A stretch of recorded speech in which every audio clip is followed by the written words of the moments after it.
नमस्कार, आप देख रहे हैं जोशीला न्यूज़ नेटवर्क और आइए बढ़ते हैं खबरों की ओर। खबर बहरोड से है, जहां पूर्व जिला पार्षद भाजपा नेता महेंद्र सिंह यादव ने रविवार को कुंड स्थित ग्रीन चौक पर नीर पैलेस में सदस्यता अभियान के तहत अपने क्षेत्र की जनता के आशीर्वाद स्वरूप जनसभा का आयोजन किया, जहां एक बड़ा जन सैलाब देखने को मिला। जनसभा में दिल्ली से भाजपा विधायक अजय महावर ने जनसभा को संबोधित किया, जिसमें भाजपा के पूर्व इतिहास के बारे में सभी को विस्तार पूर्वक अवगत करवाया। वहीं महेंद्र सिंह यादव ने वर्तमान सरकार सहित क्षेत्रीय विधायक पर भी जमकर निशाना साधा। इस दौरान हजारों की संख्या में उपस्थित सभी को भारतीय जनता पार्टी की सदस्यता ग्रहण करवाई गई। इस दौरान विशाल जन सैलाब ने भी नेता महेंद्र यादव को आगामी विधायक के रूप में देखने हेतु आश्वस्त किया। वहीं मंच पर नेता महेंद्र सिंह के समर्थन में भाजपा के विस्तारक बाबूलाल शर्मा सहित सुनील प्रवक्ता, रमेश रावत, धर्मवीर गंडाला सरपंच जोगेंद्र, दोसोद सरपंच नवरत्न, भीमपुरा सरपंच नरेंद्र, रोडवाल सरपंच जसवंत, मंडल महामंत्री रविंद्र यादव सहित अनेकों कार्यकर्ता मौजूद रहे। बहरी सरकार है। मैं कहता हूं कि ऐसा जंगल राज, कुशासन और भ्रष्टाचार कभी आज तक देखने को नहीं मिला।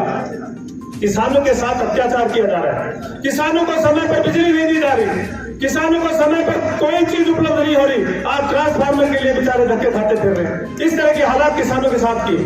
महिला उत्पीड़न में राजस्थान भारत में नंबर 1 पर है। आप देखिए कितने बड़े शर्म की बात है। दूसरा, विद्यार्थियों के साथ में अत्याचार किया।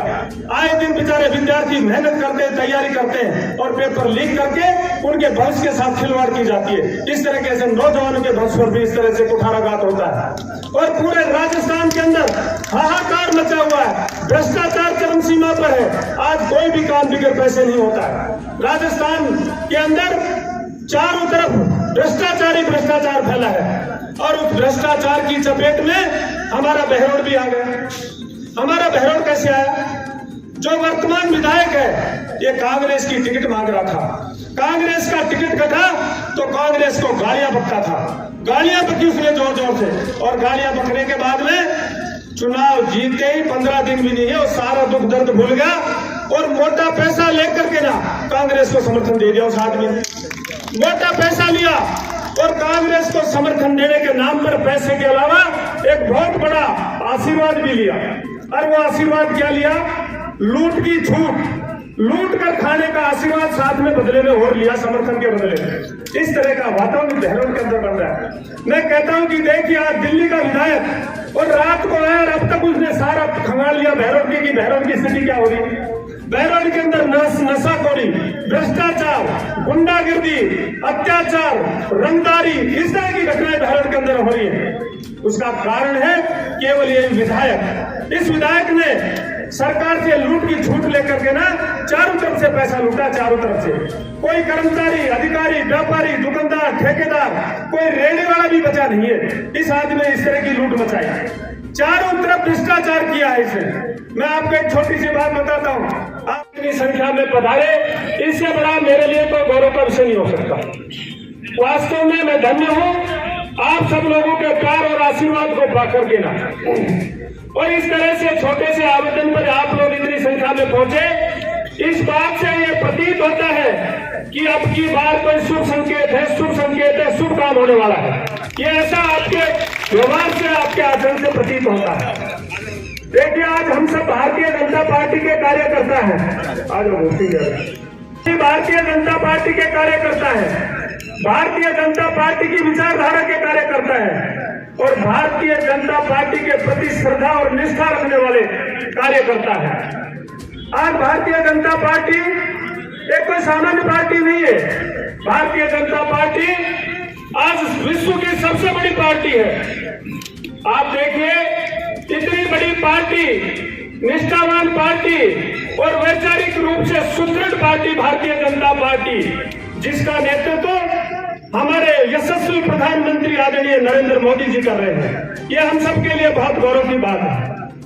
आदरणीय नरेंद्र मोदी जी ने हमारे देश के अंदर इस तरह की जन कल्याणकारी योजनाएं लागू की हैं जो आम व्यक्ति तक, गरीब, वंचित और पिछड़े व्यक्ति तक, अंतिम पंक्ति में खड़े हुए व्यक्ति तक उनकी कल्याणकारी योजनाएं पहुंची हैं। आपको जानकारी होगी कि प्रधानमंत्री, जिन व्यक्तियों के पास अपना घर नहीं था उनको प्रधानमंत्री जी ने घर मुहैया करवाया है। ये प्रधानमंत्री आवास योजना के तहत करवाया है। और गरीब कल्याण, प्रधानमंत्री गरीब कल्याण अन्न योजना के तहत गरीबों के घर तक मुफ्त राशन मुहैया कराया। ये हमारे प्रधानमंत्री जी की देन है। और ये देखने में कोई छोटा सा काम लगता था, लेकिन घर घर के अंदर शौचालय खुलवाए, ये अपने आप में एक बहुत महत्वपूर्ण काम था। ये आदरणीय प्रधानमंत्री जी ने करवाया। गांव की महिलाएं घर से बाहर शौच करने में संकोच महसूस करती थी, इस तरह की उन्होंने एक योजना बनाकर प्रत्येक घर के अंदर शौचालय बनवाने का काम किया। और शौचालय बनवाने के साथ साथ जल जीवन मिशन के तहत घर घर पानी पहुंचाने का काम आदरणीय प्रधानमंत्री जी ने शुरू किया है। इसी तरह से आयुष्मान भारत के तहत गांव के गरीब, मजदूर व्यक्ति, पिछड़े व्यक्ति सबके लिए 5 लाख तक का इलाज, मुफ्त इलाज की योजना आदरणीय प्रधानमंत्री। साथ में उज्ज्वला योजना, जिसके तहत गांव के अंदर माताएं, बहनें धुआं के अंदर जिनकी आंख खराब होती थी, जिनका स्वास्थ्य खराब होता था, उनको उज्ज्वला योजना के तहत मुफ्त में गैस सिलेंडर उपलब्ध कराए गए।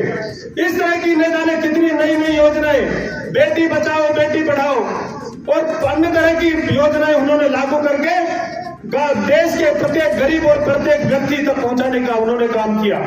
और उसके साथ साथ उन्होंने ऐसे ऐसे ऐतिहासिक काम किए जो हमारे वर्तमान जो विधायक थे दिल्ली से, उन्होंने उनका गुणगान किया, उनका वर्णन किया। आप सब उनसे वंचित नहीं हो। देखिए कि धारा 370, जिसके अंदर उन्होंने बताया था कि एक अलग खंड था, अखंड भारत नहीं कहलाता था, कश्मीर हमारा अलग टुकड़ा था। धारा 370 को तोड़कर और उन्होंने पूरे भारत के अंदर अखंड भारत का निर्माण किया। ये सबसे बड़ा काम था जिसकी कोई कल्पना भी नहीं कर सकता था। धारा 370 को खत्म करने का काम आदरणीय प्रधानमंत्री नरेंद्र मोदी जी ने किया। इसके साथ साथ में राम मंदिर का निर्माण किया, जो कई वर्षों से लटका हुआ था, कोर्टों में फंसा हुआ था, और आदरणीय प्रधानमंत्री जी ने भव्य मंदिर का निर्माण करवाने का काम शुरू किया, जिसका 2024 में उद्घाटन और उनका उसने पॉलिश करवा ली बिना पूछे। और मोदी ने कहा कितने पैसे, बोले 30 रुपया। बोले यार 30 रुपया पॉलिश का कब से होगा?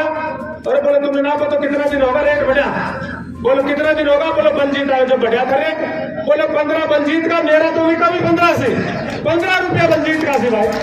इस तरह का घटनाक्रम बहरौड़ के अंदर हो रहा है। रेडी वालों से पैसे उगाए जा रहे हैं और आज कर्मचारियों की क्या हालत कर रखी है। जो समाज और राष्ट्र का निर्माण करते मेरे गुरुजी, उनको कितने अपमान का घूंट पीना पड़ा है, उनको कितना प्रताड़ित किया गया है, ट्रांसफर के नाम पर उनको प्रताड़ित किया गया है। इस तरह का वातावरण बहरौड़ के अंदर है। संत महात्माओं पर अभद्र टिप्पणियां की, बहन बेटियों पर अभद्र टिप्पणियां की, बोलने का होश नहीं, 24 घंटे नशे में मदहोश रहता है, मन चाहे जो भाषा बोलता है, और कोई आदमी साथ सीधा मुंह जाकर उससे बात करने की हिम्मत नहीं कर सकता। अगर कोई चलाएगा तो राजी खुशी नहीं आएगा, या तो 151 में बंद होगा या डांट खा करके उसको भराना पड़ेगा। इस तरह का वातावरण बहरौड़ के अंदर बना रखा है। कहाँ जाए, क्या करे, किस स्थिति में बहरौड़। आज बहरौड़ की स्थिति पूरे राजस्थान के अंदर सबसे बदतर स्थिति हो रही है। आप पता कर लो, जब दिल्ली का एक विधायक 12 घंटे के अंदर खंगाल दिया बहरौड़ को सारा, कि बहरौड़ की क्या स्थिति हो रही, क्या हालात हो रहे बहरौड़ के। इस तरह का बहरौड़ के अंदर वातावरण बना हुआ है। आप लोगों को संगठित होना पड़ेगा, मजबूत होना पड़ेगा, और ऐसे आताताई और भ्रष्टाचारी के खिलाफ खड़ा होना पड़ेगा। नहीं, बहरौड़ की दशा और ज्यादा बद से बदतर होगी। और बहरौड़ के अंदर इस तरह का वातावरण पहली बार देखने को मिला। और राजनीति में बहरौड़ में और नए नए सौदागर आगे, राजनीति के सौदागर आगे। उनका क्या काम है, धरातल पर तो मेहनत करना जानते नहीं है, और क्या करते हैं, हथेली में सरसों बोना चाहते हैं, हथेली में सरसों बोना चाहते हैं, और 6 महीना आया ना, वैसे 6 महीना में 3 वर्ष होगा। बताओ ये कहां से संभव होगा। इस तरह की बहरौड़ की हालत है। और जल्दी समय में कुर्सी पाने के लिए क्या क्या हालात हो रही है। बहरौड़ के अंदर शराब की नदियां बह रही है, आपको पता नहीं है, इतनी भयंकर शराबखोरी हो रही है बहुत ज्यादा। और होटलों पे चिकन सेंटर चल रहे हैं, और सूखा नशा और चल गया आजकल। क्या नशा, भांग का, धतूरे का, एक लंबी लंबी सिगरेट और चल गई, वो पिला रहे हैं बच्चों को। ऐसे ऐसे प्रलोभन देकर बच्चों को बिगाड़ा जा रहा है। कहते हैं लंबी सिगरेट पिएगा ना वो परमानेंट कार्यकर्ता बनेगा। कि राजनीति के अंदर व्यक्ति की पहचान कैसे करोगे? मैं सब भाषण देते हैं, मैं भी देता हूं, दूसरा नेता भी देता है, तीसरा भी देता है, चौथा भी देता है, सब लोग भाषण देते हैं, लेकिन जनता को भरोसा कैसे हो? जनता को भरोसा है व्यक्ति के आचरण पर, व्यक्ति के व्यवहार से, व्यक्ति के चरित्र से, व्यक्ति के संस्कार से और व्यक्ति के क्रियाकलापों से होता है।